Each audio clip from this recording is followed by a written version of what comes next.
একবেলা খাওয়ার না জুটলে কেউ 10 টাকা দিয়ে বলে না চা খেয়ে আয়। আর মোবাইলে 10 টাকা রিচার্জ করে কটা থ্রেড কল মারলে আধবেলার মধ্যে কোটি কোটি টাকা চলে আসে স্যার। আর আমি সেটা করতেই এখানে এসেছি। আমি কাজে বিশ্বাস করি স্যার, নীতি কথায় নয়। যারা জীবনে লড়তে ভয় পায় তারাই আশ্রম খুলে ধর্মের কথা বলে। আমার পায়ের তলার মাটিটা আমার, সেটা বলা কি অন্যায়?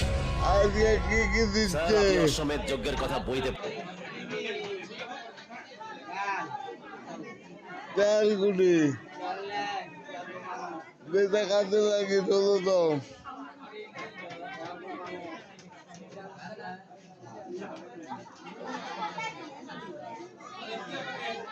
চলো বলে যেটা দরকার সেটাই নাই।